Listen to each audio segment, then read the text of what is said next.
and good evening, nerds. Welcome to Nerd Night Tokyo 41.9.4, Stayin' Alive, which I'd sing for you, but we don't want a copyright strike on our YouTube account. Yeah, I'm that good. Stayin' Alive is our online show for January 2021. Happy New Year, nerdicals! Now that we've crossed over that mythical boundary and stepped out of 2020, everything's going to be fine, right? Yeah. Ignore the increasing COVID-19 numbers, the attempted coup in the world's biggest nuclear power, and the idiots who won't take the vaccine. We've got it under control here in Japan. They've asked restaurants to kindly close their doors by 8 p.m., so that is going to solve everything.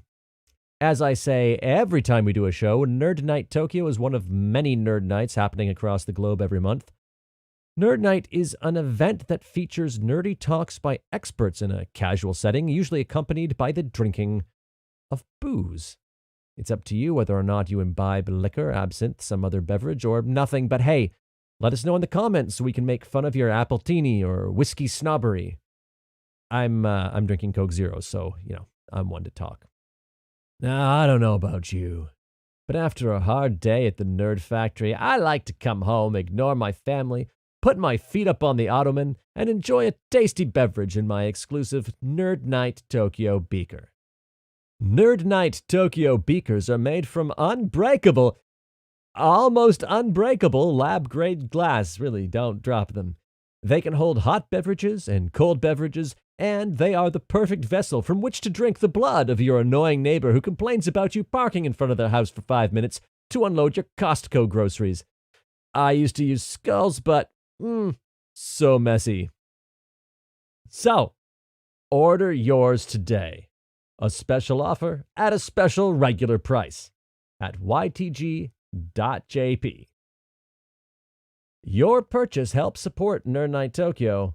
Your purchase helps support Nerd Night Tokyo, the Yokohama Theater Group, and my drug habit.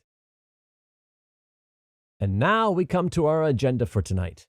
Our first speaker is Andy Houwen. Should have probably asked him how to pronounce that. Hope that's right. Andy Houwen, who will bring us the untold story of The Last Samurai's death poem and its journey from the battlefields of Shiroyama to the salons of George and London. Speaking second tonight, a pre-recorded talk from pre-COVID times, is Sarah Kreitz, who will talk about the most exciting near disasters in space science and the lessons they have taught us about science, technology, and the human spirit. Rounding out the evening, we have Ryosuke Iritani. From humans to birds and insects, many species have a 50-50 split between females and males. But why?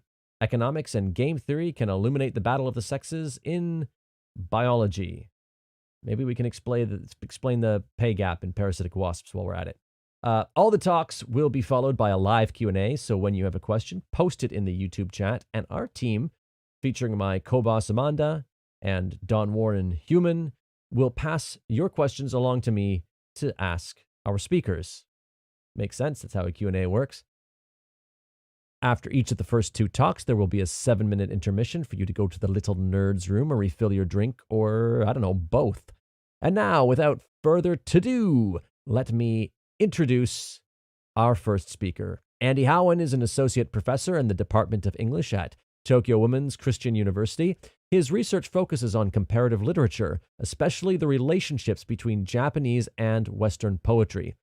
His master's thesis from Oxford was on Ezra Pound and Japanese No Theater, and was awarded the Ezra Pound Society Article Prize in 2014. His book on Pound and Japan is due to be published by Bloomsbury in March 2021. So, how is Ezra Pound connected to The Last Samurai?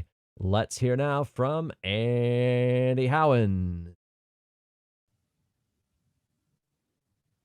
Thank you, Andrew, for the introduction, and thank you to Andrew and Amanda for organizing this event. So I have to say I'm feeling a little bit nervous. I haven't actually given a presentation since 2019 because of the coronavirus. So forgive me if I'm a little bit rusty. So let me share my screen. So The Last Samurai, of course, that refers to the famous film starring Tom Cruise in the middle here. So Ezra Pound and The Last Samurai, what do they have to do with each other? So what links Tom Cruise and Ezra Pound? That's the question that I want to think about today. And that's really the topic of my talk. So Tom Cruise and Ezra Pound, well, they're both American. They're both, shall we say, colorful characters with idiosyncratic worldviews, you could say. So Tom Cruise is, of course, the one in the middle. On the right is Ezra Pound, famous American poet, one of the most famous of the 20th century. The man on the left is Saigo Takamori, the sort of fearsome-looking chap you can see here.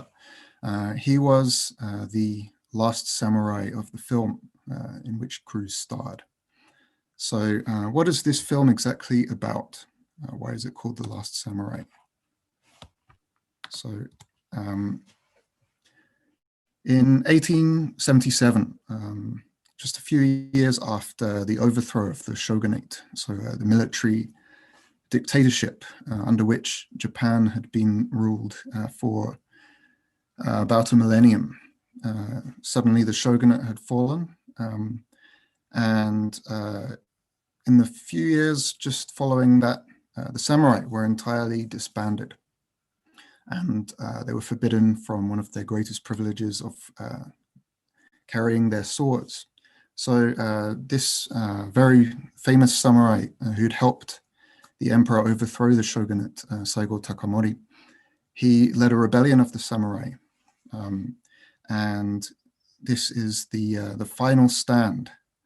So here is the battle depicted in this picture of Shiroyama in Saigo Takamori's hometown of Kagoshima, where he had his final battle, and he lost against the imperial new army, and with his last band of followers committed seppuku, or as it's more commonly known, harakiri. So he was, in that sense, the last samurai. He led the last samurai rebellion against the demise of the samurai class. So a poem was written, originally attributed to Saigo Takamori himself. He wrote many poems in classical Chinese, especially. So here is the film, by the way, The Last Samurai, in which Ken Watanabe plays Saigo Takamori. Although in the film, strangely, he's called Katsumoto rather than Takamori. And here's him fighting in the Shiroyama battle. So Saigo Takamori had a very Chinese, classical Chinese education, and he learned the Confucian classics and how to write classical Chinese poetry.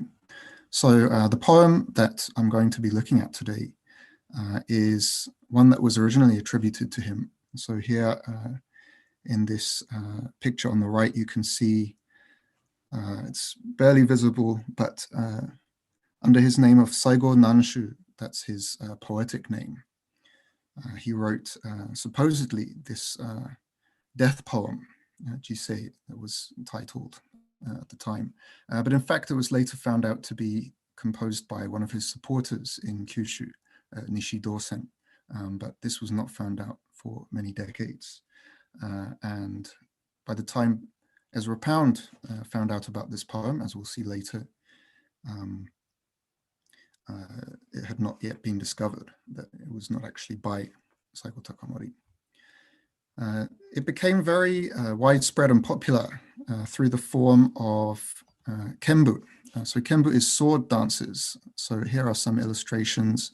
In fact, these are the kenbu moves, so to speak, for the four-line Saigo Takamori poem about his last stand at the Battle of Shiroyama. And it goes on to the second page here. These became very widespread in the Meiji period. And the reason for that is given by one of the editors of the collection of these Kembu Chinese classical poems. He says, this Japanese heavenly blade style Kembu sword dance arose from the desire not to lose the energy of our nation's martial spirit. So of course, Japan was threatened at this time all the time by the Western nations who sought to colonize Japan and other countries around the world. So out of a sense of survival, the need to strengthen the military was a really essential thing to think about for the Meiji period.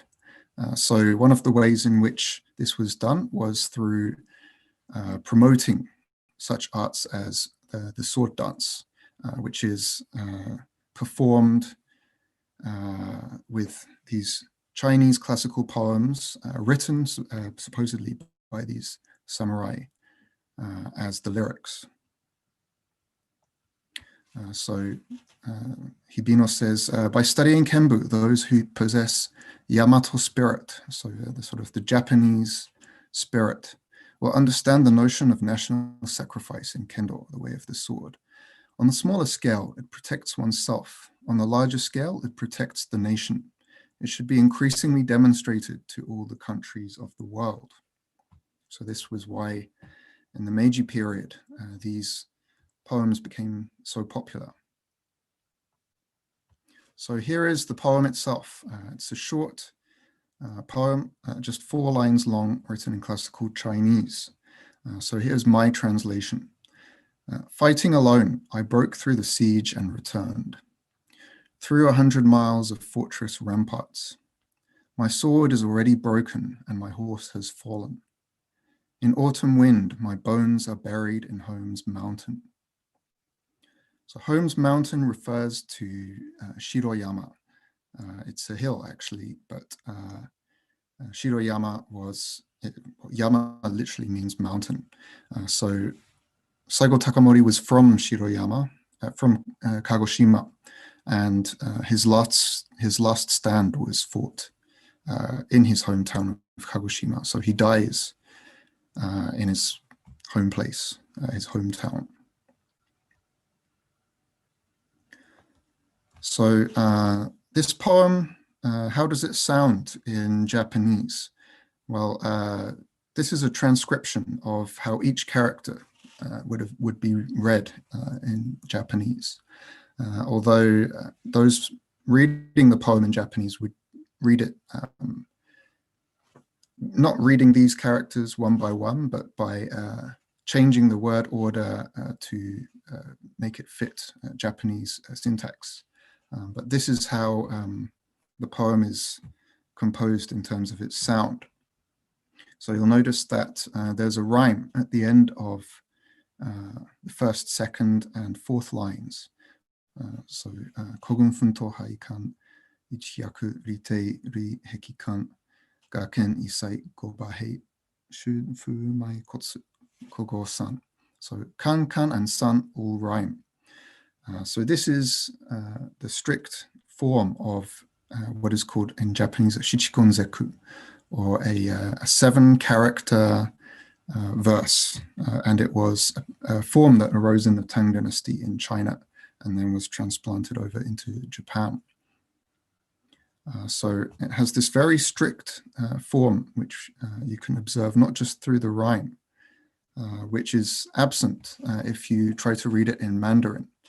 So one of the things that Pound said about the Japanese transliteration of characters is that it's closer to the original classical Chinese than modern Mandarin. And if we have a look at this poem, this is certainly true of the rhymes, which work in Japanese, but not in modern Mandarin. Another aspect of the strictness of the form is that it's called hyosoku in Japanese. And so these are the 2 kinds of tones in Middle Chinese. They don't correspond to the 4 tones exactly of modern Mandarin.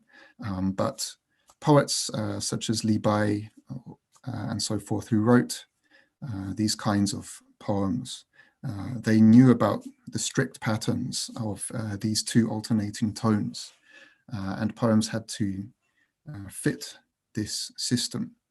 So I suppose the key thing to remember here about this poem is that it's very strict. There's a strict rhyme scheme. There's a strict pattern of tones. And we're going to see how this contrasts with how Pound renders it. And by the way, this picture is a statue of Saigo Takamori in Tokyo, which you can see in Ueno Park. I took this picture last winter, just before the coronavirus exploded. So why did Ezra Pound encounter this poem, and who is Ezra Pound? So Pound came to London in around 1908, looking to make his career as a poet. He came to Europe. I think he came first to Venice, then to London. And he became very interested in Chinese and Japanese poetry. So one of the forms that he was very struck by was the haiku, or what he called hokku. So he composed one of the most famous poems of the 20th century, which no doubt many of you will know already, in a station of the metro. So the apparition of these faces in the crowd, petals on a wet black bough. He described it himself as his metro hokku. So he was interested already in 1912, 1913 in Japanese poetry. Then in 1913, towards the end of that year, he received from Ernest Fenollosa, a Japanologist, who had arrived in Japan just a few months after Saigo Takamori's last stand in Tokyo to become a professor at Tokyo University. Fenollosa suddenly died, and his widow left all his notes for his unfinished works on Chinese poetry, his translations of no plays, and she gave them to Pound to edit.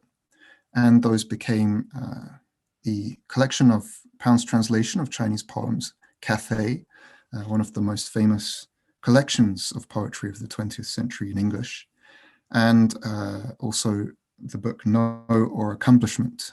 So that's Pound's edition of Fenollosa's translations of no plays. So Pound was very much interested in Japanese literature, both hokku and no. And in 1915, while he was busy translating these no plays, he encountered a dancer called Ito Michio.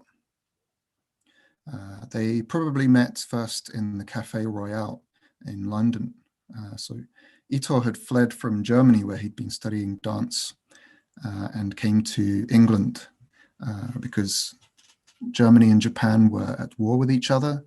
So he had to flee as quickly as he could and landed in London. And so Pound and Ito met. So this is how Pound describes Ito to his father early on, soon after having first met him. Ito is now dancing at the Colosseum, but his work is naturally much too delicate to show on a huge stage.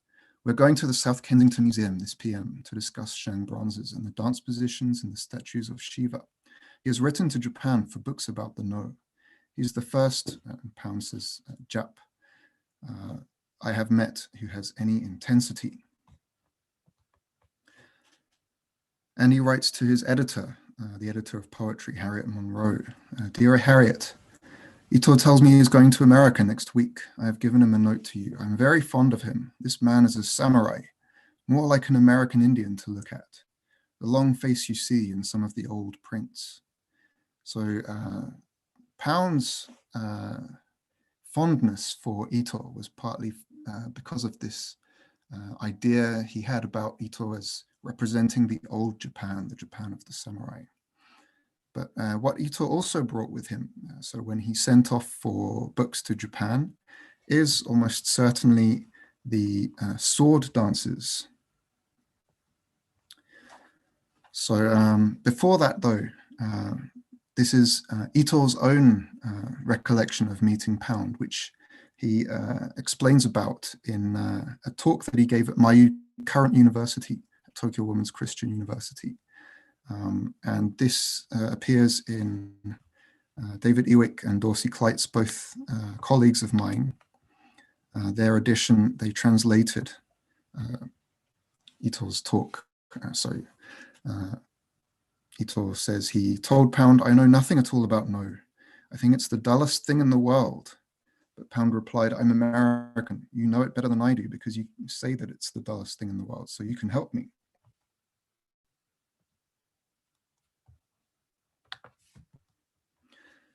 So some No dances were performed along with these sword dances, as we'll see in a moment, at a performance which was given on, at least according to the flyer, October the 26th, November the 2nd, and November the 9th, 1915, with Ito Michio giving these Japanese dances at 1 Holland Lane, Melbury Road, Kensington.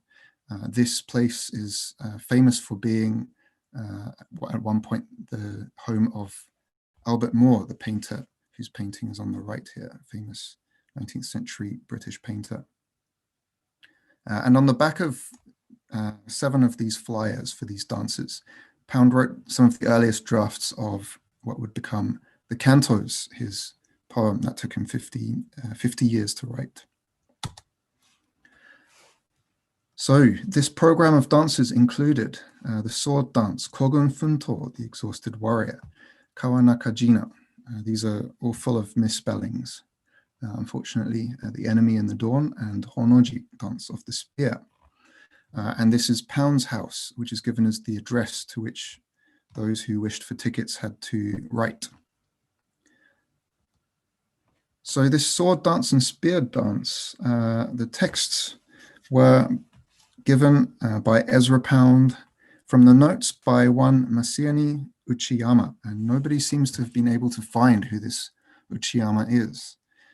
In the drafts that I found when I was looking at the Beinecke Library in Yale through the Pound archives, his name is given more plausibly as Uchiyama Masami. And sure enough, there is a regular contributor to a London-based Japanese sort of expat periodical called Nichie Shinshi. There's someone called Masami who writes poetry regularly, who appears in this periodical. So it seems like a possibility that this is the Uchiyama Masami that Pound refers to. So this is Pound's translation of the poem, and he titles it "The Sole Survivor." A force cut off, fighting hard, shut around. I burst the bonds, I alone, I returned, fleeing by night through the crags of the border. My sword is broken, my horse is fallen. The hero drags his corpse to his native mountain. So this poem has been highly praised by such critics as James Longenbach, who says that these 5 sword dance poems are a subtle commentary on the war, and this mentions their excellence, that raged not so far from Kensington drawing rooms. That's what's also been said about Cathay. And I went to visit, just before the coronavirus struck last February, I went to visit Stone Cottage, which is where Pound and Yeats translated their No plays at this time. So this is the correspondence of Pound's lines to each of the parts of the original.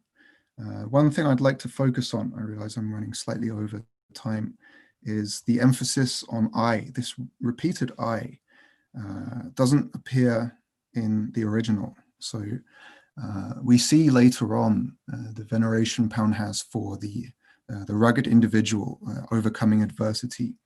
And perhaps this is anticipated here by Pound's emphasis on the repeated I absent in the original. And then there's one part that's a little bit confusing for Pound. So that's the last line. It shifts from first to third person. The hero drags his corpse to his native mountain. So Pound writes, the last line of the poem is the only obscure one. It is, however, quite clear to a Japanese. The protagonist is the sole survivor of a force surrounded in the mountain passes. He has the right to die in his own country, but honor demands that he shall not survive his companions longer than that. He will kill himself as soon as his return journey is completed. So Pound slightly misunderstands the poem because Saigo Takamori, the protagonist of the poem, is already in his hometown. He's already in Kagoshima. And so his death by suicide takes place. He doesn't need to take himself to his home country. He's already there. Which return journey brings me to the end of this presentation. So finally, what is the connection between Tom Cruise and Ezra Pound? It's this poem, The Sole Survivor, Kogun Fundo, about the samurai, his last stand, Saigo Takamori. So thank you for listening. Okay. Andy, thanks so much. And good to see your face. I'm just going to, we've got a couple questions for you so far. And hopefully a couple more will trickle in as the live stream catches up with us. Oh, sorry. Yeah, you know what? I just realized nobody could hear me. Ho-ho. Okay, so let me recap what I just said when nobody could hear me. We're just going to wait and see if... not wait and see. I've got a couple questions to ask Andy that have been submitted already. If you have a question, you're listening to the live stream, now is a good time to pop it in. We're about 30 seconds ahead of you. So by the time we read these, we'll be ready for some new ones. All right, Don wants to know. Don is full of questions tonight. He says, doesn't haiku have a strict syllable structure of 575? In a station of the metro doesn't have the right number of syllables? Or I miscounted? That's absolutely right. What's interesting is that Pound and his fellow Imagist poets, they popularized in English poetry free verse through translations of poetic forms from the Far East, so from China and Japan, that were in fact extremely strict in their, so formally strict. So not just the haiku, which of course in the original is in 575 Japanese syllables, but also this classical Chinese poem. You can see how formally strict the original is, and how free by comparison, perhaps, Pound's poem is. Okay. Don had another question. I'm just going to take these in order. We've got a few more coming in, which is nice. Don also wants to know, how exactly was Ezra Pound as idiosyncratic as Tom Cruise? He's never appeared on South Park as a character, so I don't know as much about him. This is a bit of a loaded question. If I remember my my high school English class. Yeah, I haven't watched all the episodes of South Park, so I'm not sure if Ezra Pound features in any of them. I'd be very interested to hear if he does. But so, how exactly was Ezra Pound as idiosyncratic as Tom Cruise is the question. Oh, okay. Well, I suppose it's fairly well known that he was a fascist sympathizer. I suppose he wasn't the only one at this time, during the Second World War.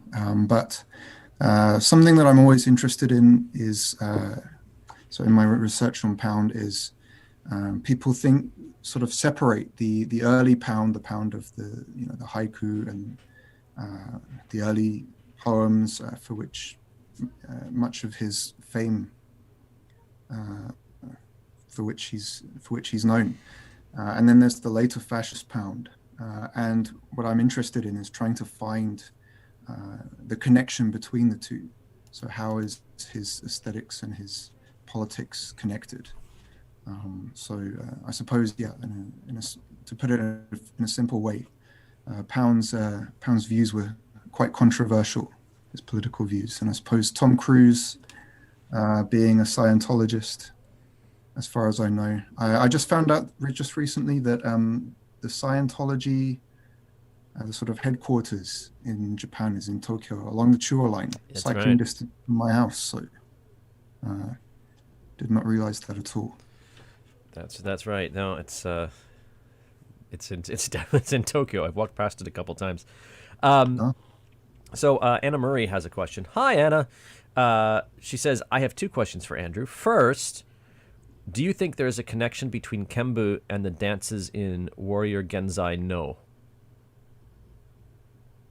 I have no idea. Just I'd be very interested to know. I know very little about the performance of the Kembu dances. I'm a literature scholar, so I'm interested in the poetry.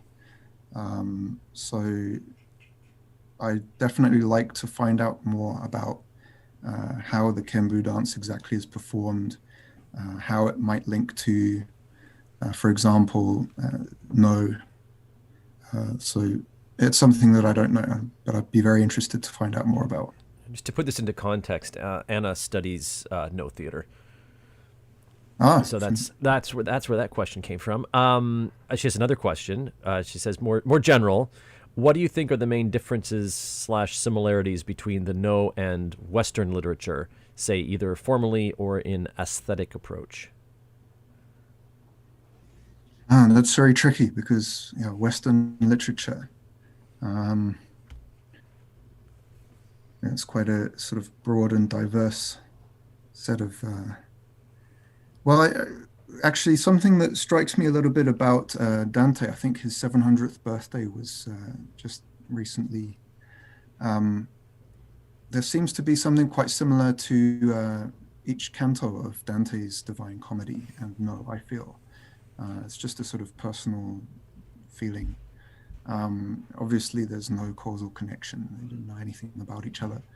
Though roughly, they're from roughly the same time period. But the sort of the way in which the sort of the ghosts of the dead sort of are met by this wandering figure of Dante with Virgil, and that he encounters the spirits of the dead. It's very similar, I think, to Mugen no. So perhaps Dante's Divine Comedy might be quite similar in that respect. Okay. There is a question being typed as I as I speak. So I'm just going to vamp for a couple seconds on the subject of. What am I gonna, oh no! Oh, questions in. Don't have to vamp. Great. What are the sources / places Andy visited for his research? Sorry. What are the sources places you, Andy, visited for your research? You mentioned Yale and Stone Cottage. How long did it take you to put this story that you just presented to us together? Oh, yeah, this has been over a few years. So I've been writing for this book, Ezra Pound's Japan, which is going to come out. I think it was mentioned in the introduction. It's going to come out in March with Bloomsbury. So the past 3 years or so, I've been writing this book while based in Japan. And so I visited on a couple of occasions the Beinecke Library at Yale University, which holds the Ezra Pound papers.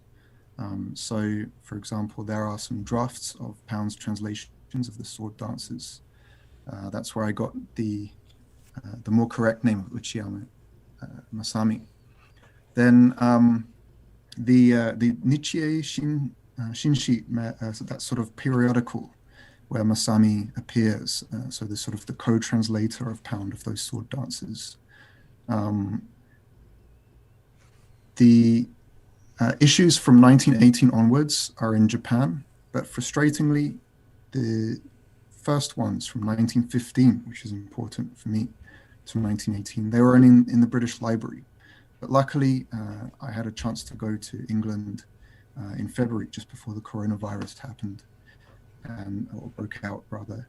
And so I went to the British Library and looked through those copies of the Nichie Shinshi, and that's where I found all these articles by one Masami, who I suspect is Uchiyama Masami. So the British Library is another one. Then the National Diet Library, so next to the Japanese Parliament, the National Diet. The pictures you saw of the sword dancers, they're scans from the National Diet Library. So it's kind of all over the place, several continents. I see. That question was from Amanda. I didn't know when I read it that was directly from her. But and she actually has another one. She asks, did Pound do his own translations of Japanese? I think that's what it says. I've got an icon covering the end of Japanese there. And did Pound ever visit Japan? He never visited Japan, although it's strange. He describes having a nostalgia for Japan when he sees a scene of No on film for the first time in his life. He says he has a nostalgia, literally. Of course, nostalgia means a sort of a painful longing for home. So he has a sort of interestingly persistent relationship with Japan, but he never went there. Just like Arthur Waley, the famous translator of the Tale of Genji, never went to Japan either. And the first question I think was about if he translated directly himself from Japanese. No, he always had another translator, or he worked from notes. So his Japanese was practically non-existent. He makes me think like Taisho. He's like the Taisho era equivalent of like an anime fan who Right. never ends up coming to Japan. Not learning any Japanese. Yeah, never learning any Japanese. Cool. All right. Well, I think Oh, Anna, by the way, she says thanks for answering her question. The Dante connection was very interesting, and I think this keeps happening. I keep thinking we're done, and then I can see someone type. There's someone typing on my little screen here. So, no. There was a question about translations, but the anonymous dingo who was writing that, according to Google, I think has decided not to ask that question. So, yeah, I think, yeah, Melvin, I didn't want to say that. Oh, here's a question just popped in. Connecting the last samurai to Ezra Pound, do you think you might be able to change some stereotypes to Japanese culture? Hold on, by connecting the last samurai to Ezra Pound, do you think you might be able to change some stereotypes? I guess it's about Japanese culture. How do you interpret that question? Maybe that's my question. Well, I mean, I think the samurai is a kind of cliche figure, of course, for kind of non-Japanese ideas about Japan. Perhaps knowing about the Chinese influence of samurai ethics and, for example, the fact that it's a Chinese classical poem, something that Saigo Takamori wrote many of, the heavily Confucian aspect of his education. I think that kind of undercuts the idea of the samurai being something kind of purely Japanese. Actually,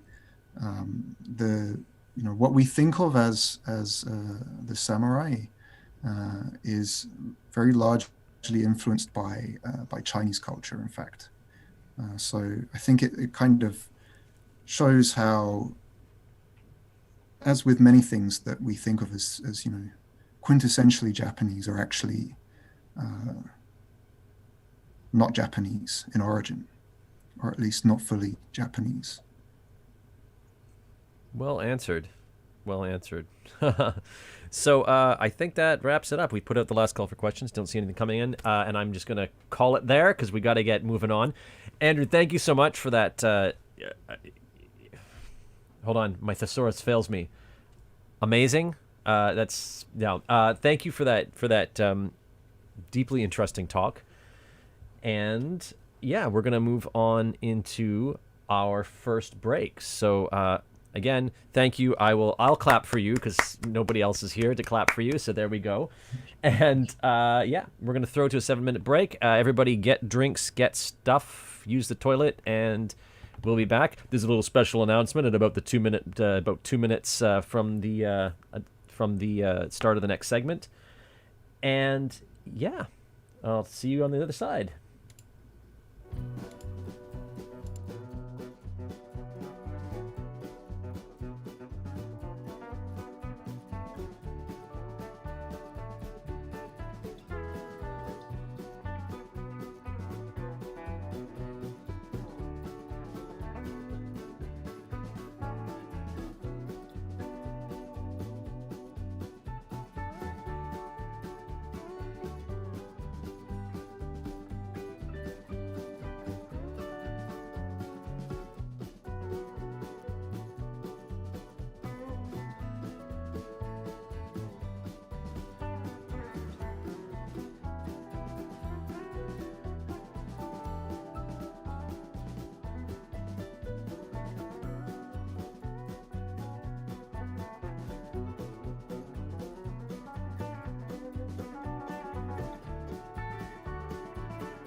Welcome back from the break. I hope everyone's got a drink and has evacuated their bladders.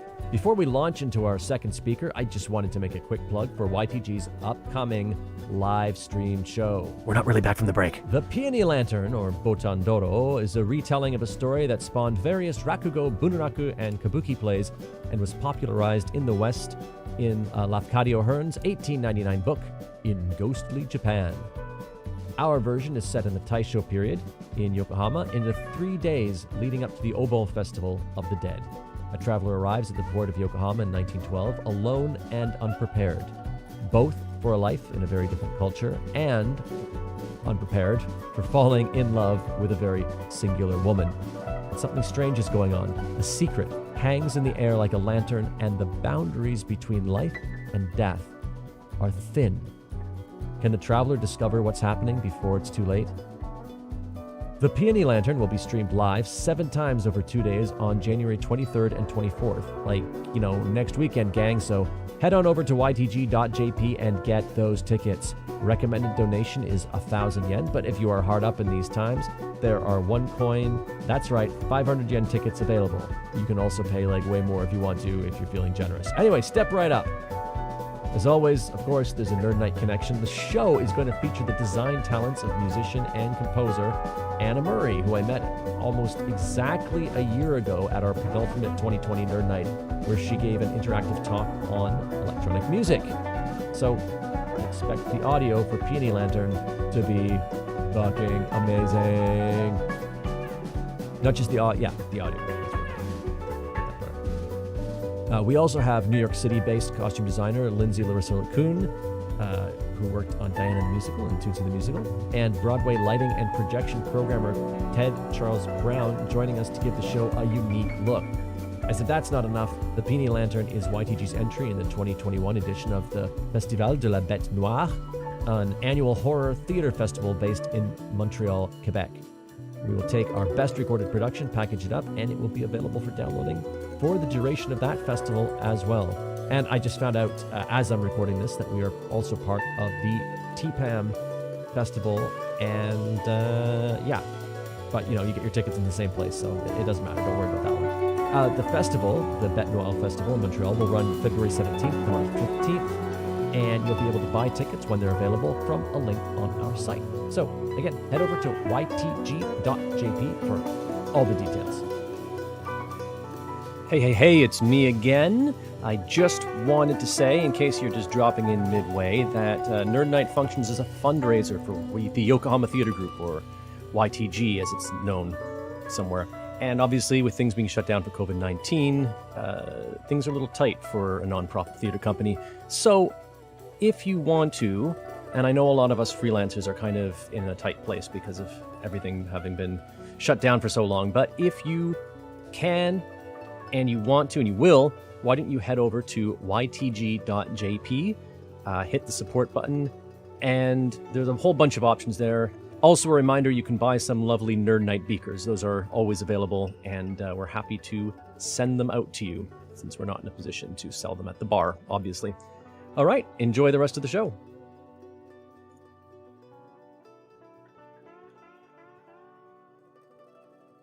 Next up, Sarah Kreitz. Sarah is from the U.S. and was a postdoctoral fellow at JAXA, the Japan Aerospace Exploration Agency. Isn't that technically like JAEA? Anyway. Okay, whatever. Her research interests are focused on planetary geology, especially the crustal compositions and development of airless bodies like asteroids, Earth's moon, and the moons of Mars. In this talk,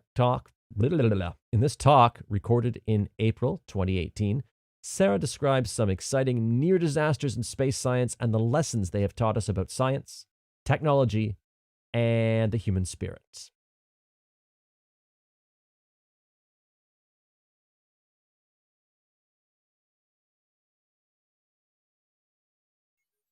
Okay, thanks so much. I'm really excited to be here and pretty excited to be the last talk. I assume everyone's well lubricated now, so I'm going to seem really funny. It's already working. So I'm a space scientist, and so I'm here to talk to you about space. Space is a wonderful place. I'm sure you agree. In our solar system, we have incredible gas giants and a variety of moons. We have planet-forming regions and incredible galaxies, mysteries like dark matter. The most beautiful ring system in the universe. We have ocean worlds and my own personal favorite, Earth's moon. Space is a wonderful place, but it's also very dangerous. There's no air in space, of course, so you would suffocate if you were there, but that's not the only problem. Without an atmosphere, if you're facing the sun, you get very hot, and if you're facing away from the sun, you get very cold. The atmosphere helps to regulate surface temperatures on planets that have them. So on the moon, for example, over the course of a lunar day, we go from temperatures hotter than the Sahara Desert to temperatures colder than the coldest temperatures at Earth's poles. The same is true if you're a spacecraft. Heat is one problem, cold is another, but radiation is one of the most terrifying issues that we have in space. Solar flares can destroy your electronics, and they can give you such an acute radiation dose that you could die if you're not treated. And if you manage to escape a solar flare, you're being subjected to a constant low rate of radiation from galactic cosmic rays, which limit total amount of time humans can spend in space. We also have micrometeorites, which can damage your electronics and your solar panels. And just to get there, you have to strap yourself on top of a giant, what amounts to a giant bomb, and get shaken and rattled until you get to orbit. And that's not even to mention the aliens. Has anyone seen this movie? No one? Okay, one taker. 2, 3. You don't have to be ashamed. So here's another one. I'm here on Friday the 13th, as most of you know. Okay, someone's seen this one. That's good. Friday the 13th is an extremely unlucky day in some superstitions in North America and Europe, which makes it the perfect day to talk about space and all of the things specifically that can go wrong in space with space missions. But it's a Friday night and we're all just trying to have a good time. This is the last talk, so I'm not going to talk about the really bad disasters that have happened in space. I'm just going to talk about the ones that looked bad for a bit, but then everything worked out in it and everyone was happy. I'll leave the bad ones to you to Google yourself. I highly recommend it. So I'll start with this quote by Neil Armstrong, one of the classic people that we know about. And Neil had this really great insight. You've got to expect that things are going to go wrong when you're doing space exploration. And you always have to be prepared for handling the unexpected. Neil knew this from personal experience on the Gemini 8 mission, which I don't have time to talk about, but you should Google that one too. But this is just a fact of life, and you have to be prepared. These are some guys that knew personally all about this. Does anyone recognize them? Nobody? This might help. Okay, so I have some sound to play here. Nice. This will, if you haven't already recognized them, this will help.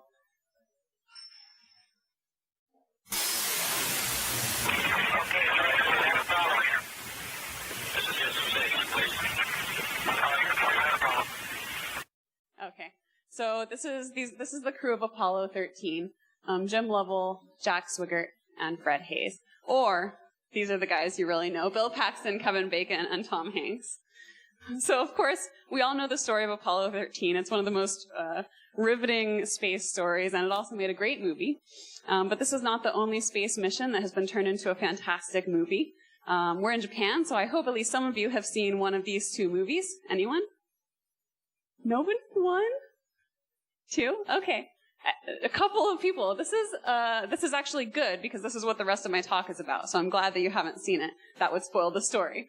JAXA had an incredible mission called Hayabusa in the early 2000s that actually makes for one of the most riveting robotic spacecraft stories that you could hope to turn into a movie.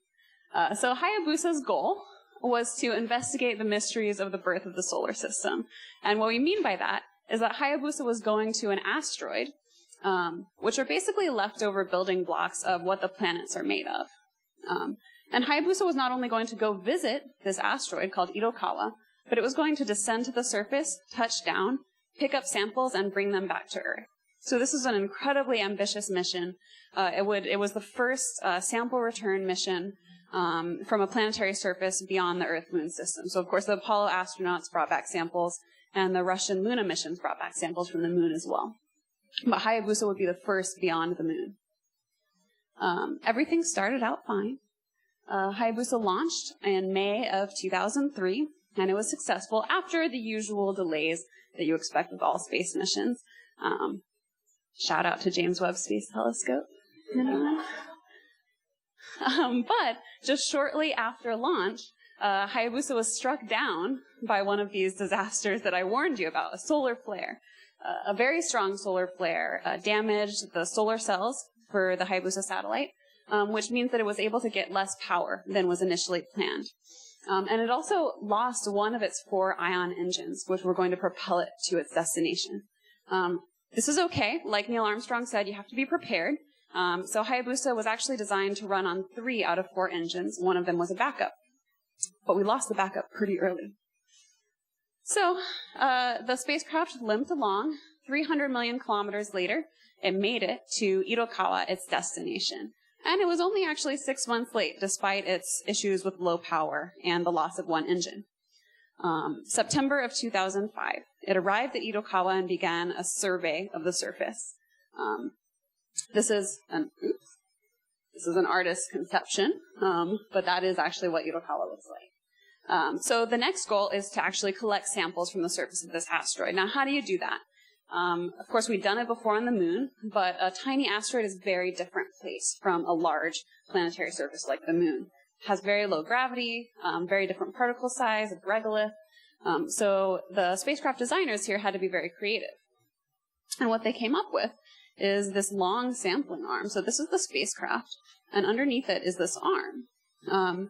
And the spacecraft is kind of hovering above this arm, and what it actually will do is descend down, touch the sampling horn only to the surface, and as soon as it touches down, this causes a projectile to fire. Basically, a tantalum bullet fires from the spacecraft into the surface of the asteroid to blast off dirt and rocks, just like this, up into the sampling horn, and then those particles just drift up into the sample capsule, which will then be returned to Earth.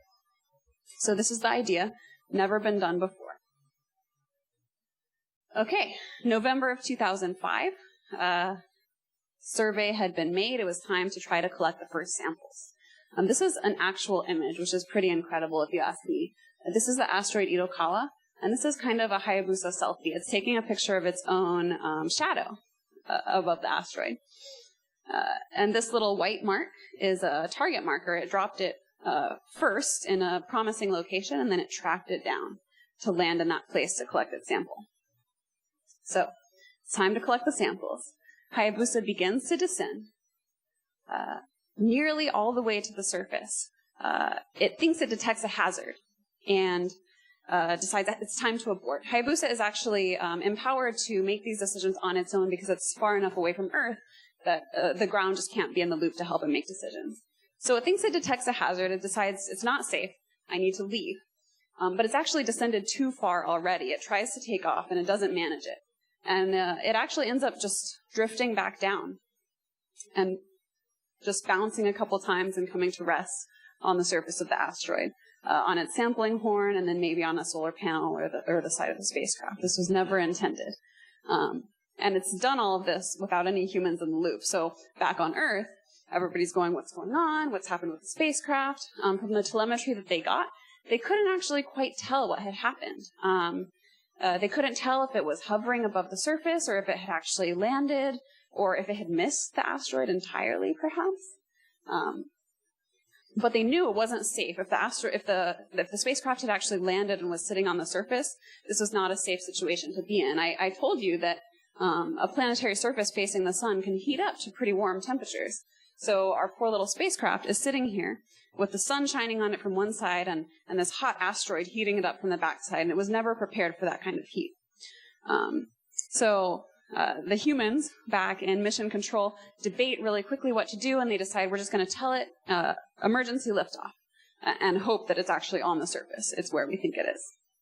So they do, and it does manage to lift off to a safe distance, and they actually lose communication with it for just a little while, and everyone's a bit worried, but they regain communication, and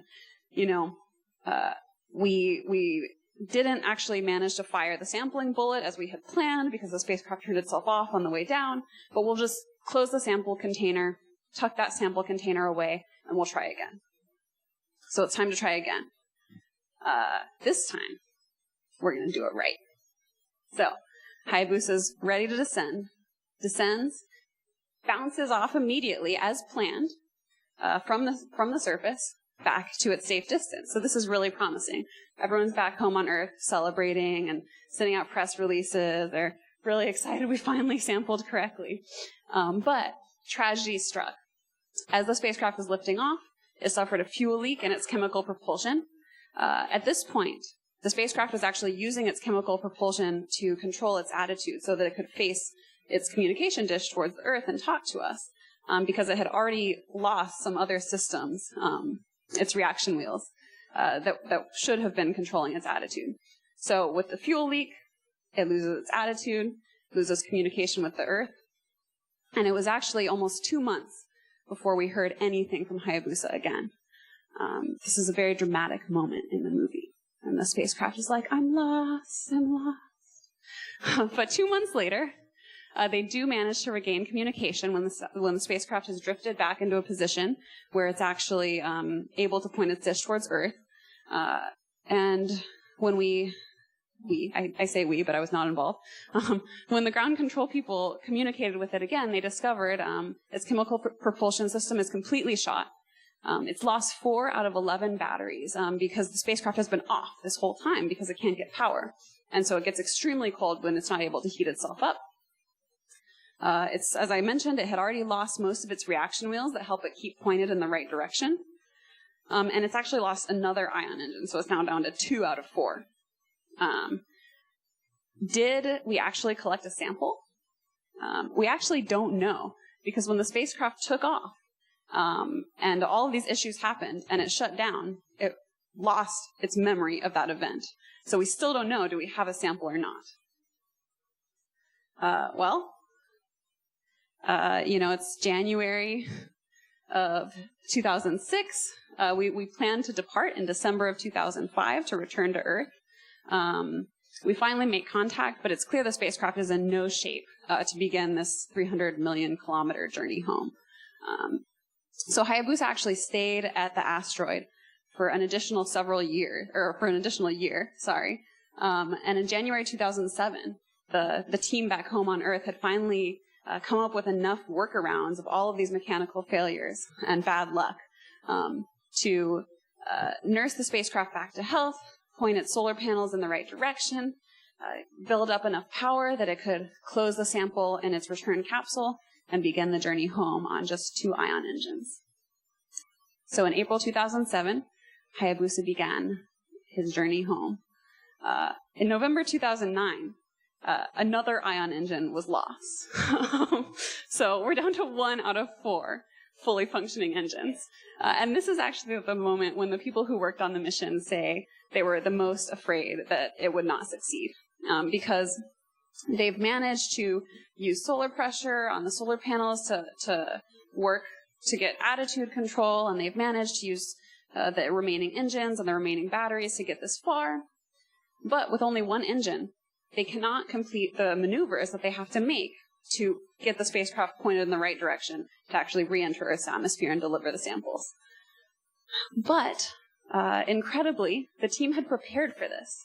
And they had this crazy backup plan where they were able to use 2 of the partially broken engines to cobble them together and work together to basically get back up to power of 2 engines and finish the journey home.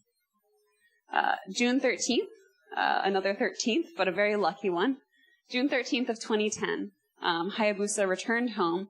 This is the mother spacecraft, the whole spacecraft, re-entering the atmosphere over Australia. The mother spacecraft burnt up, but the sample capsule returned safely.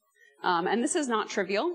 This is the Genesis sample capsule from the NASA Solar Wind Collection mission in 2004. Genesis's parachute did not open, and it crashed and splattered its solar wind samples all over the Utah desert. But Hayabusa did not have that misfortune, at least. And the samples were brought back to JAXA. So this is another harrowing moment. We don't actually know if we collected any samples. And this is another really wonderful story that the scientists who were involved in this tell. They'd spent literally years building a curation facility for these samples, practicing what it would be like to open the sample capsule and bring these samples out and make the first measurements. And this is what they saw when they opened it. Does anyone see any samples in there? Rocks? Dust? They did actually realize this is the capsule that they were going to fill on the first landing, and they did see a few tiny particles inside. So now it's time to try to figure out how do we get out tiny dust grains from this big metal container. And they tried,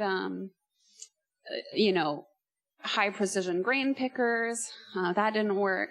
They had a special Teflon spatula that they made to try to scoop out samples, and they kind of scraped the side of the container, and they did get some particles out, some little dust grains.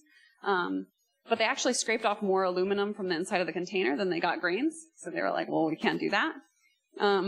So they turned to a highly technical sample extraction method that you're probably familiar with if you've worked with a car or any kind of electronic equipment, or if you're the Russian cosmonaut in Armageddon. They turned the sample capsule upside down and tapped on the back with a screwdriver. And using this very technical method, they were actually able to extract about 1,500 tiny particles the size of the width of a human hair. So this is incredible. These are the first samples ever returned from an asteroid.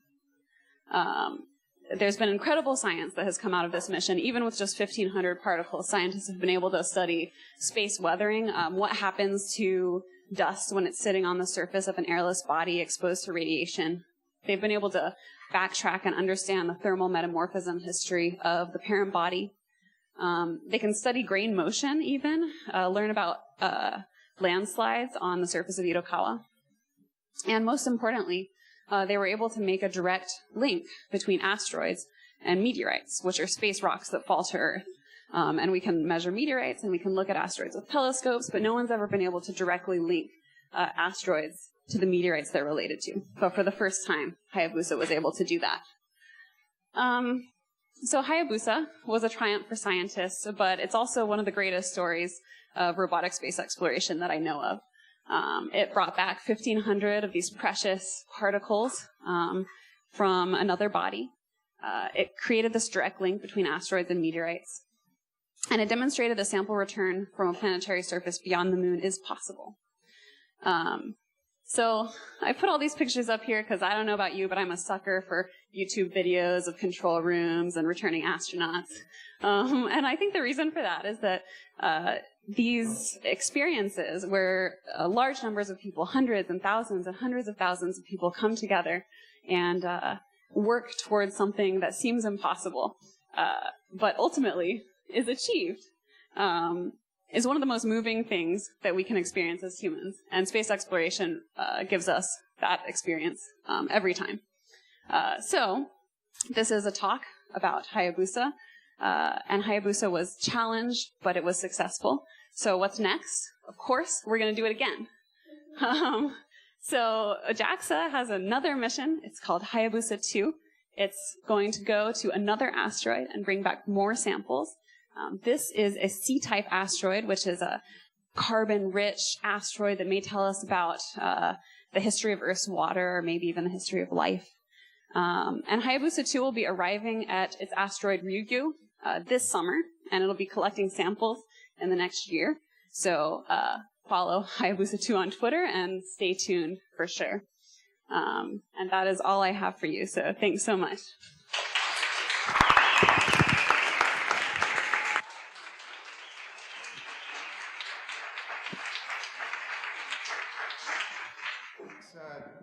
JAXA, one of the leaders in the lead up to asteroid mining, it puts them in a good position.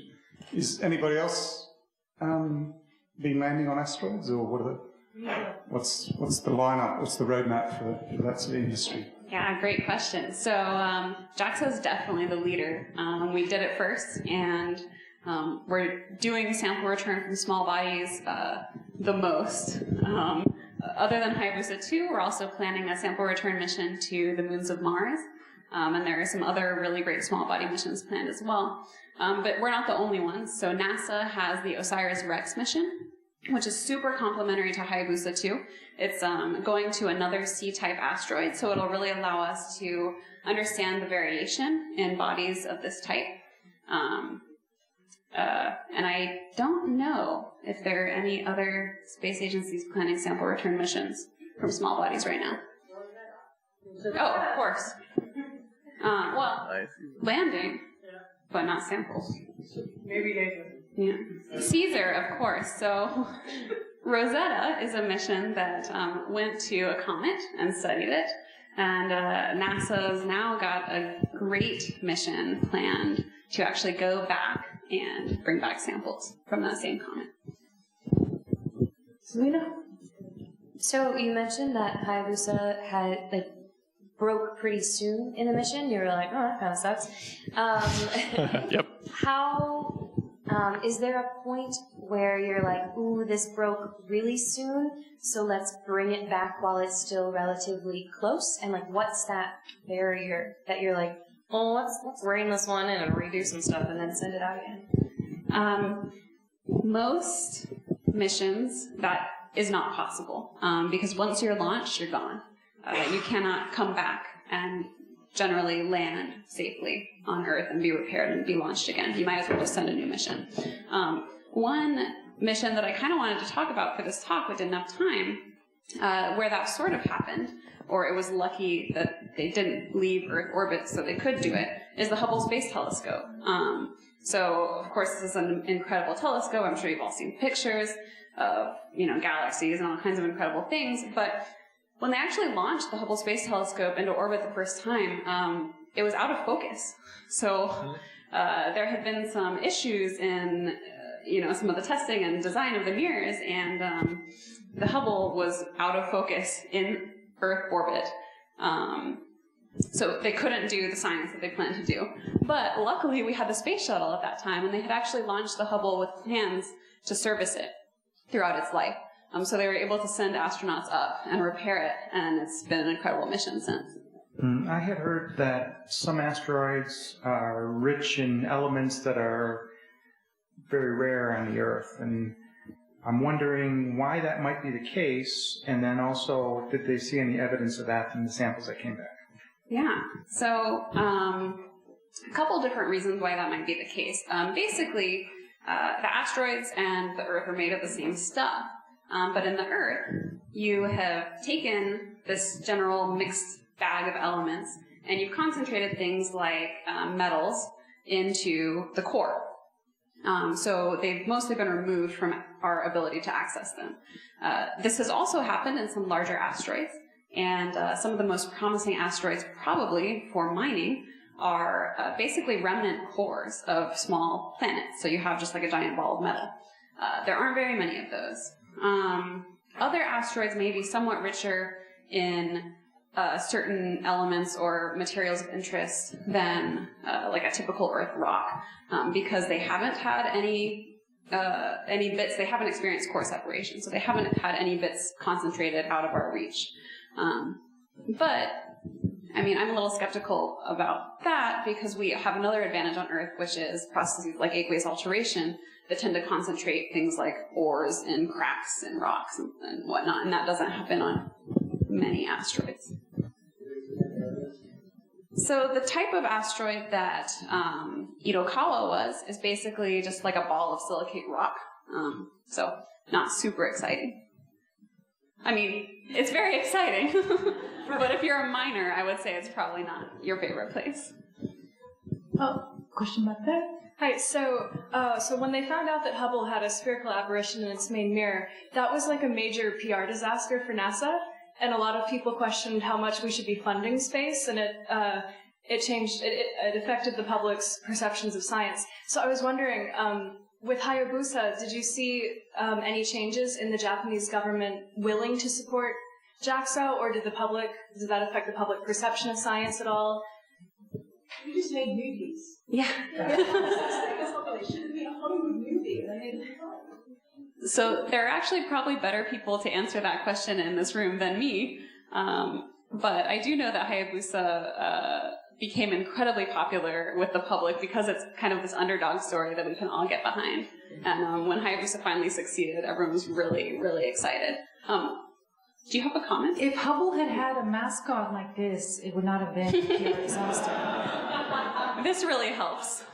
There are some really incredible cartoons and drawings that I've seen from Hayabusa's return. Hayabusa means falcon in Japanese, and so there are some incredible cartoons of Hayabusa as this falcon with all of these band-aids on it, saying, you know, I did my best, I'm coming home. Like, it's really, really heart-wrenching. Just out of interest, was there any, let's say, side research next to the material collection? Meaning, on, let's say, normal space mission, you would take, for example, organic material with you. That could be plants, that could be very small animals, like an insect. And then you would see what the impact is of the environment, because I looked at the timeline, I spent quite a time there, so could have been possible to collect more information about that, and that would have been a very nice argument to launch a second mission if you would have wanted to extend that. But I don't know, and that's the second question, how long would it be possible to send it there? Yeah, that's a really interesting idea. So you're talking about the kinds of really neat science that they often do on like the ISS or in Earth orbit. So they didn't have that sort of side science in that respect on Hayabusa. They did have, I don't know if I would call it side science exactly, but what they did do is they had remote sensing instruments on board. So they were able to take measurements of the asteroid, study its particle size distribution, processes on its surface, its composition, and so on, before they brought the samples back. So this allowed us to kind of get some really great science out of it, even if the sample collection had failed. But I think that this is sort of a philosophical question about what you want to do with your money. So you can have really amazing broad missions and you can do really interesting things in space.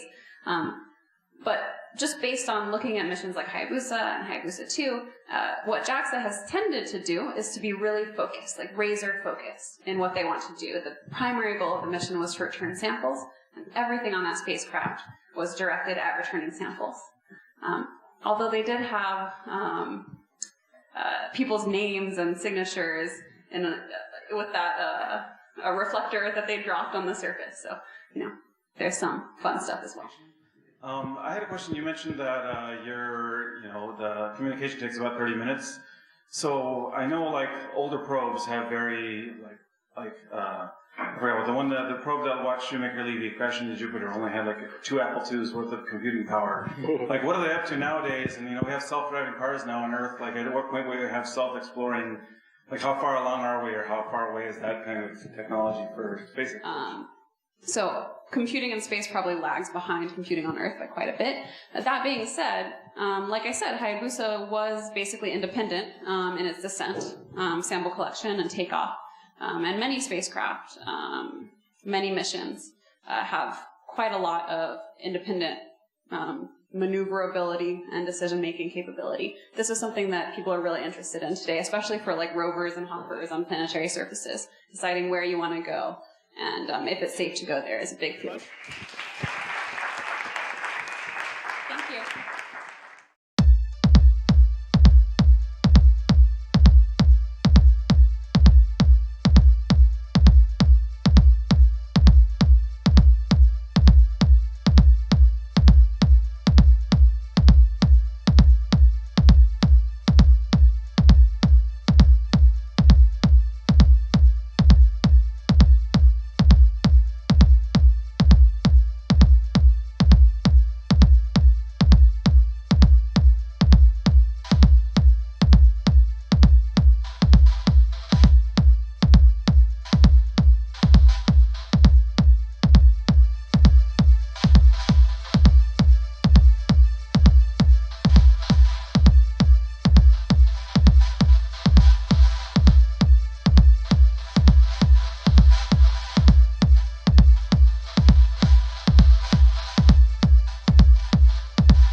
Okay, thank you for staying with us. And now on to our third speaker of the night, Ryosuke Iritani. Ryosuke Iritani is a scientist at the Riken Interdisciplinary Theoretical and Mathematical Sciences program in Japan. Try saying that 5 times fast. His hobbies are fittingly nerdy and include fonts, calligraphy, mental calculation, and catch the lion shogi. Hopefully those interests also include kerning. Anyway, now Ryo explores the world of biology through the lens of economics. Take it away, Ryo.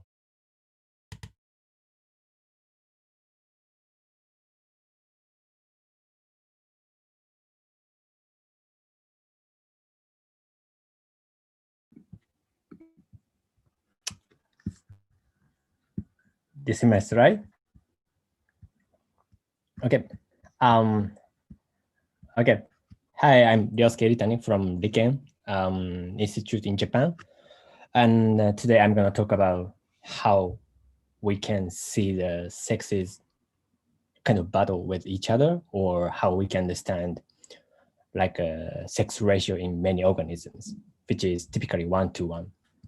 And before starting, let me say that English is not my first language, and I may make many mistakes or may have many unclarities, but just feel free to drop any questions or comments in the stream chatting box. Okay, so let me introduce myself just briefly. I'm Ryosuke Iritani, this nerd. I was born in Kobe and went to Kyoto and lived in Fukuoka, Montpellier, Lausanne, Berkeley in California, and Kyoto, and currently I live in Wako, Saitama area. And I was actually a cute nerd collecting many insects when I was young, and now also with some passions for mental arithmetics. Like I actually memorize many square numbers from 1, 4, 9, 16, 25, 36, blah, blah, blah, until 1, 3, 7, 6, 9. And I combine these two hobbies to be a mathematical biologist, which I am currently. So here's the avenue or agenda for today's talk. So I will first explain about the sex ratio and its pattern in natural populations or in many animals, and with some explanation why it is 1-to-1. And finally, I will give some interpretation for this understanding. And so I guess some of you may be drunk already. So today's goal is very simple, to see how can we observe 1-to-1 sex ratio in many animal populations. That's it. It's so easy. So first of all, the sex ratio is usually defined as the proportion of males versus females. Males first, just for historical reason. And if you remember how your class looked like in your elementary school, at least for me, the sex ratio was kind of 1-to-1. I mean, 20-20 or 21-19 or something. And this kind of observation is confirmed with this statistics, which is found in Wikipedia, a list of countries by sex ratio. And if you look at this table, you can see that the birth sex ratio tends to be 1 point small value. This means at the birth, the sex ratio tends to be biased to males.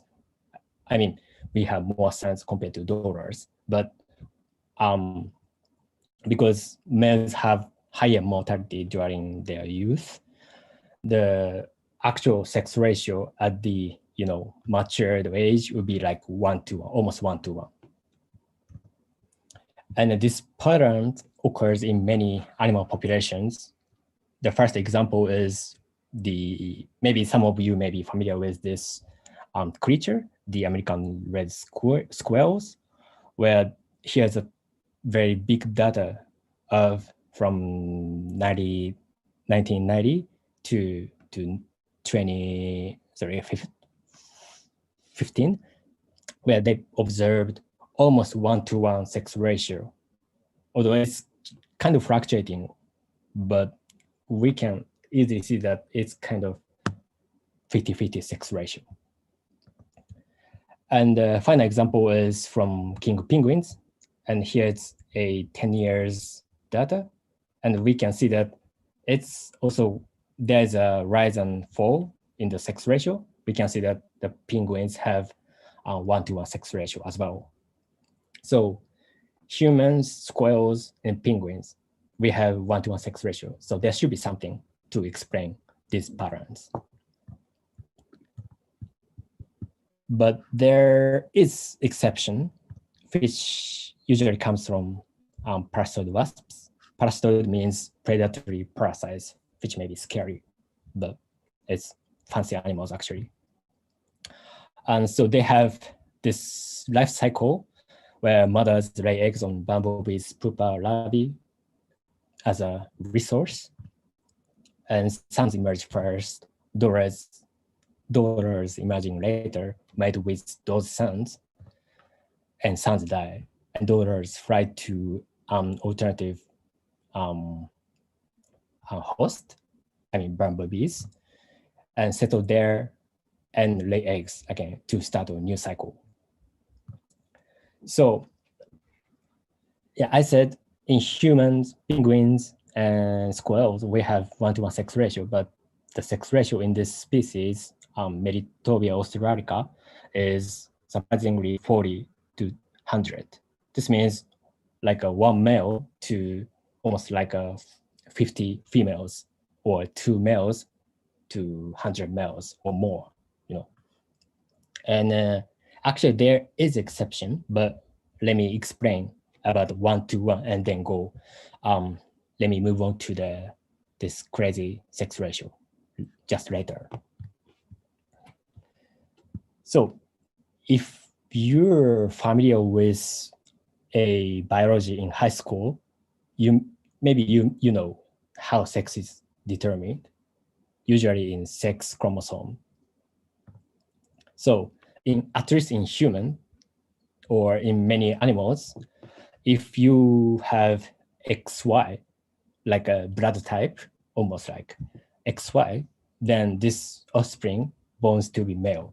But if you're homozygotic, then this offspring is born to be female. So this process is very simple because it's kind of random thing or occasional thing where X half, Y half, and they form gametes, and this totally determines 1-to-1 sex ratio. So you may think this is just a byproduct or something.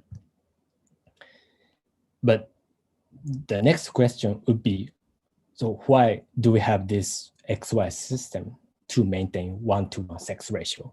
This is the question I will try to explain tonight. And before actually explaining about this 1-to-1 sex ratio using some theory, let me introduce you to game theory. So when I say game, maybe some of you imagine this sort of TV game with 2 opponents or more, and which is actually correct, because game is, in science, game is defined as success. Some success depends upon interaction or the outcome of interactions. And we consider, or we want to know, what would be a rational behavior. And once we obtain this answer, we can control people's incentives by making some rules or, for own decision making. So for instance, so maybe I assume many of you are in a difficult situation where you have to consider when to go out and how long you're gonna stay in home, And you may wonder what time you should go to supermarket, because in a very heavy time, then the supermarket could be crowded. So if you decide that, okay, 5 p.m. is too crowded, does not make sense. Okay, let's go there at 7 p.m. or something. Yeah, this would make sense. But if everyone in the same city considers in the same way, this does not work anymore, because at 7 p.m., the supermarket will be crowded because of the same thinking, you know? So we implicitly play games between opponents at the local scale, or sometimes even global scale. Or more familiar example comes from this kitchen, where if you have ever shared a house with someone else, then sometimes you may observe this situation where kitchen is in a, mess, where people don't want to wash their dishes and put it there and leave. And if this repeats, then it's going to end up with this mess. So that obviously cooperation is expensive in terms of time consuming, boring, less interesting, but necessary or even good to the house itself. So one solution would be, although we play some games for who to organize this master kitchen, we have, our own ideas to discuss with others, for instance, making some rule like washing in turn or something. So this sort of situation is called as a prisoner's dilemma, where if you're doing quarantine, then if you see someone walking outside, then you feel kind of stressed because you're doing good, but, and the same situation happens whether you should vaccinate your dog or not, because vaccination is actually very expensive, at least in Japan. So you don't want to pay anything. But vaccination itself is very important to the whole society to maintain the system of keeping dogs. So there is always some dilemma or gain over some interest. So in economics, like in our daily lives, the currency itself could be money, time, or capitals at the higher levels. And we want to know what will be the rational behavior against or with opponents, right? But in evolutionary biology, which I work with, concerned with the currency as genes or reproductive success, which means the number of individuals or offspring a gene can produce to the next generation. So we want to know, as a natural selection, as a result of natural selection, reproductive success could be optimal, right? Due to some, genes, behaviors, or something. So we want to know its optimality as a result of natural selection. So if I draw this analogy to the problem of sex ratio, we can think of males as a people who compete for mating and to form a male market, whereas females compete for resource for reproduction, forming female market. So males and females actually do not necessarily share the market in terms of, economics.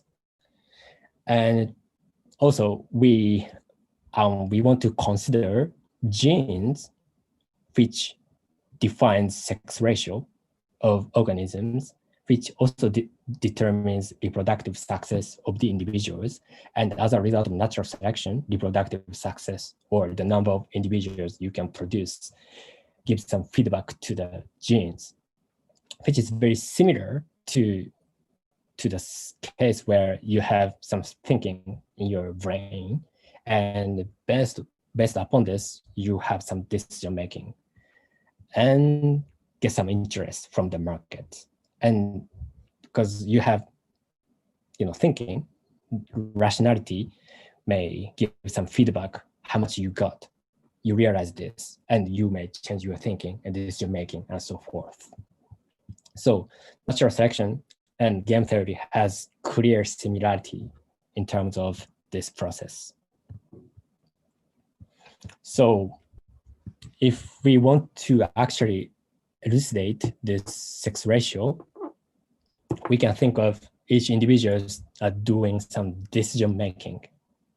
But once again, I'm not saying organisms are actually thinking about something like tuning their sex ratio x to 1 minus x, but rather the correct thing is gene determines the sex ratio. But this is very similar. We can think of this individual behaves as if this individual is kind of rational.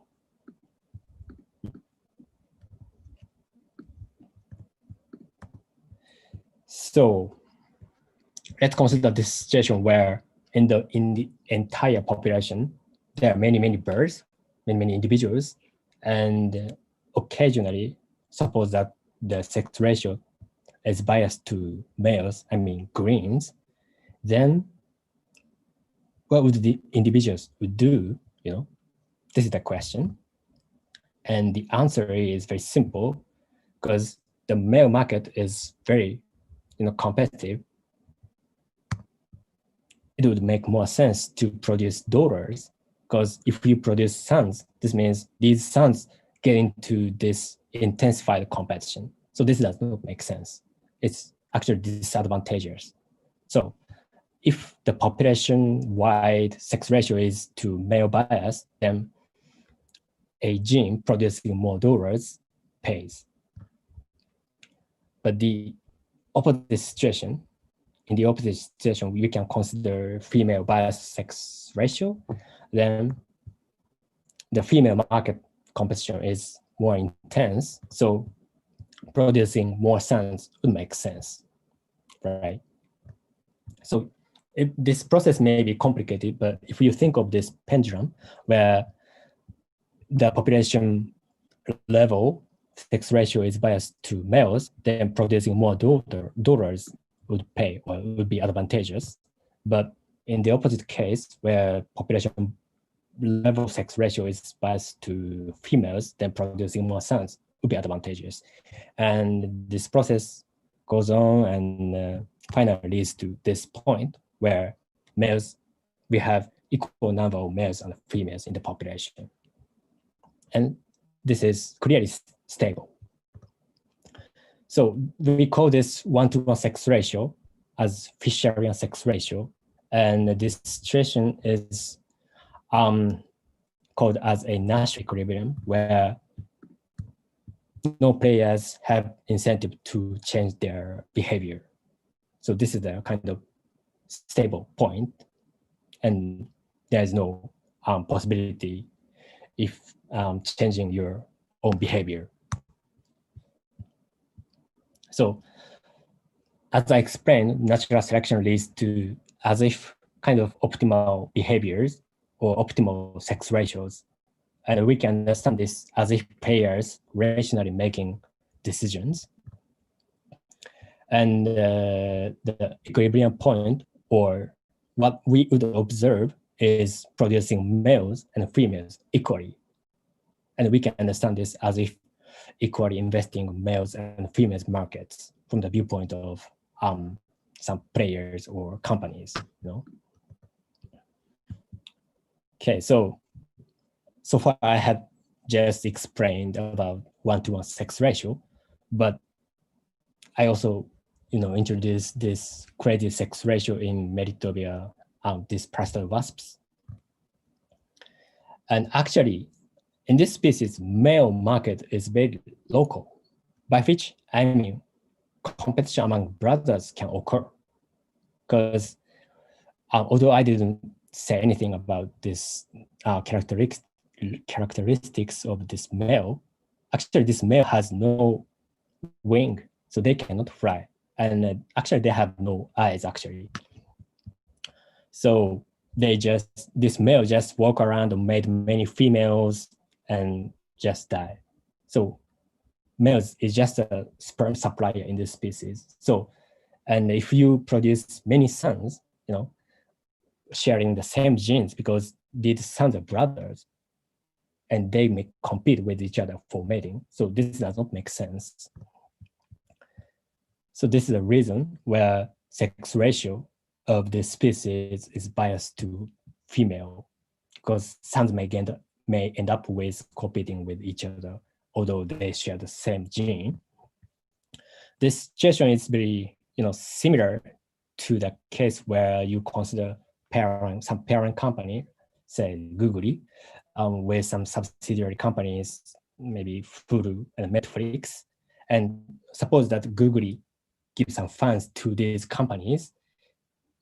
Yeah, this may be good for Google for some reason, like advertisement or something, but for Hulu and Netflix, they share the same market, right?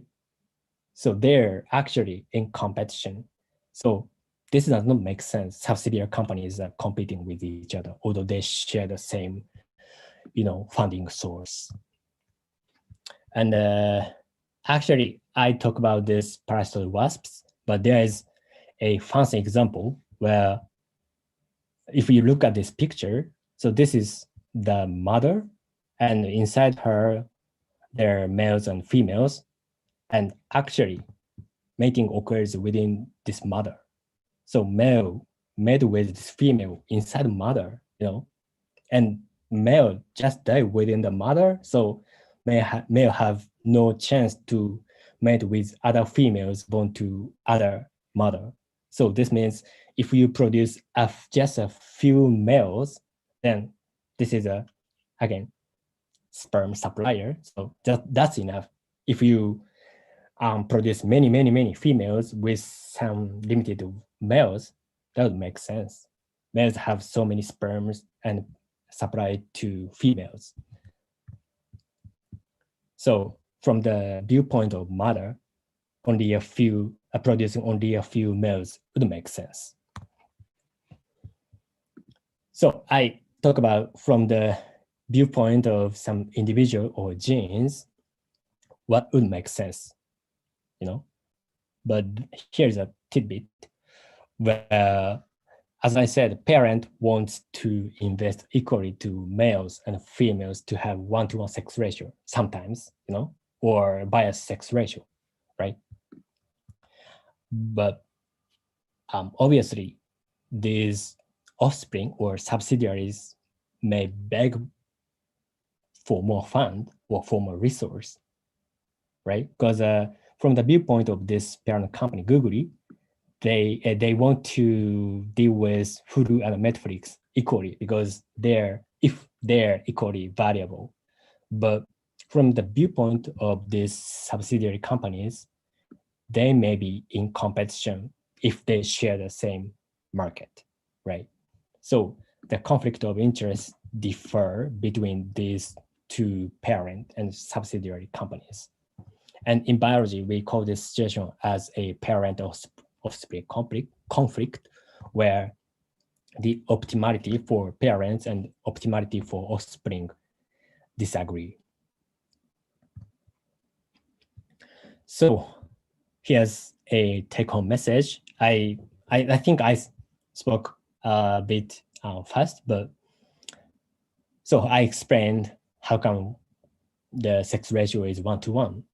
The answer is natural selection shapes it, because in the population where female is more abundant, then producing more sons is advantageous.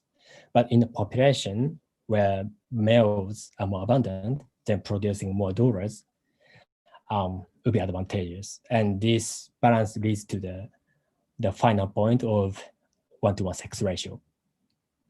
And we understand this situation by using or in help of game theory in economics. And I actually implicitly use mathematical model where I extracted some important factors from the very complicated world, and did some mathematics and draw a conclusion based on this math. This is what I do every day, actually. And I hope many of you now understand why we have this 1-to-1 sex ratio or 1 to bias sex ratio. And I saw some. I show you some scary pictures, but I hope you will see many animals or plants in zoos, aquarium, and gardens if the COVID situation has been relaxed. So thanks a lot for your attention, and I'll be happy to take any questions or comments. Okay, Ryo, thank you so much. I've got some questions that just popped up in my little feed here that is being fed by Amanda and Dawn. Thank you, guys. Okay, first question is from Don himself, who asks, how biologically do the wasps manage a 1-to-40 or 1-to-100 gender ratio? What's different about their sex chromosomes? I see. Yeah, that's a very good question. And actually, in like humans or squirrels, king penguins, we have, the same number of chromosomes transmitted from parents, right? So my genes, the half of my genes come from mother, the other come from father, right? But in this wasp species, this son or male has no father. But yeah, so if this mother produces some egg and this is unfertilized, this is gonna develop into male. Okay. But this male egg is fertilized, then this egg would develop into females. So it's kind of easy way for this female to how much proportion she's gonna have her eggs fertilized versus unfertilized. So unfertilized would be male, fertilized would be Doras. This is the way they do this. I see. So it's not a difference in their sex chromosomes per se. It's a difference in like the mechanism of fertilization, or like the results of. Okay, I see. Cool. Creepy. Cool. Andrew Todd, aka Bruce, asks a different question. Can math and game theory help explain why sexual reproduction exists at all? Oh, yes. Yeah, actually, yes. Here's a long story, but yeah, I just want to say yes. And if you open some textbooks, you can certainly get the answer, but I have never explained this in English. But neither have I. So yeah, basic idea is exchanging genes between males and females would be sometimes good because they can produce or bring some diversity so that this diverse offspring can survive in the next generation where some environmental conditions being different from parental condition. So mixing the genes up and producing them would be advantageous in terms of sexual reproduction. But if you're reproducing asexually, non-sexually, then you're gonna end up with transmitting just on your own genes, rather than mixing the genes from other individuals. So it's very difficult to maintain some diversity. So that's the difference between non-sexual and sexual reproduction. And it's actually controversial, but this is one simple answer, I would say. Okay. John Hernland wants to know, doesn't a 50-50 ratio maximize the mixing entropy diversity of genetic mixture and offspring, also producing an advantage? Isn't that? Yeah, that's what I've never considered. I don't know. Maybe we can discuss. All right, moving on. Don asks again, what is an example of parent-offspring conflict?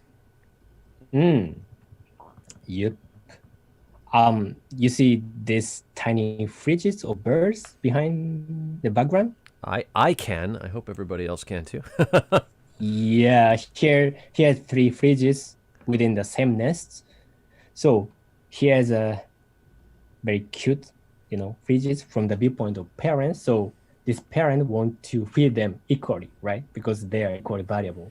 But from the viewpoint of these brothers, each individual is has the best value to itself, right? Rather than the other, nestling or the other brothers, sisters, so on. So this guy want to get more resource compared to the optimality for the parents, which is equal, allocation of the resource. So here's a clear conflict of interest or parent-offspring conflict. I see. Okay. Hope that answers your question, Don. Haruka Aoyama wants to know, says, I have a basic question, might not be related directly to today's topic. Why are there only 2 sexes among organisms? Is there any theoretical explanation? Yeah, actually, theoretically, one paper showed that, let me see, 48 sexes may be possible as well, theoretically, mathematically. But in nature, we don't have so many sexes, So there should be something or some gap between theory and actual observation. But theoretically, yes, there are more possibilities for the number of sexes. Okay. Moving on. Melvin wants to know, how does the difference in gamete production rate, for example, males produce lots of small, cheap gametes, while females produce fewer, more energetically expensive gametes. How does this difference affect the balance? Yeah, that's good question as well. And I said Fisherian sex ratio 1:1, but actual theoretical prediction is 1:1 allocation of resource of the mother to either sex, rather than the number of sex itself, as the number of density of individual itself. So this theory predicts equal investment to the 2 sexes is optimal.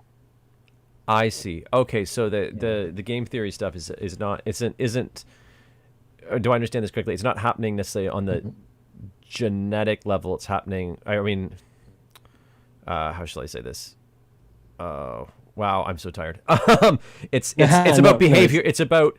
I mean, it's still genetic, but it's about behavior of the organisms as opposed to like biochemistry. Is that right? Okay. Right.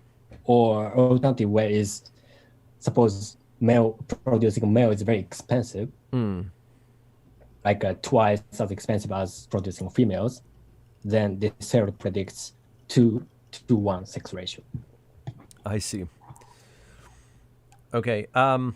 Arukas wants to know, do you have any other interesting examples of non-1-to-1 organisms, and why these organisms select such that strategy? So he wants more candy. Yeah, is basically what he's saying. There are many.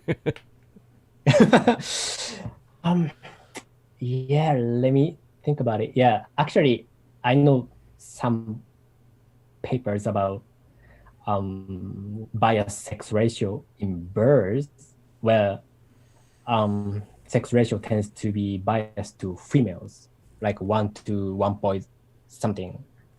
and this can be reasoned as females are more helpful to the mother raising their offspring. So if you produce females like a worker, then they help the mother. So it would be advantageous to produce more females and have her help the mother. So this happens in many social animals, or sometimes in plants, I guess. Yeah, this is one story, but you may get some book about sex allocation. Yeah, there's actually huge book about sex allocation describing why we don't necessarily expect 1-to-1 sex ratio. I wonder if it's anything like, there was in my junior high school, there was this book that was on the shelf, and you read the spine, it said "Sex in the Garden," and you'd pull it off, and it was about flower reproduction.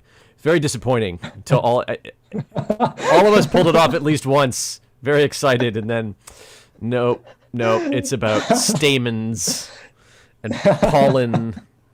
Don adds in regards to your comment that there are 48 theoretical, or could be up to 48 theoretical sexes that would make for some wild procreation. I just thought I would share that with you, since you can't see, you're not looking at the chat. Don thinks it's not a question, it's a comment.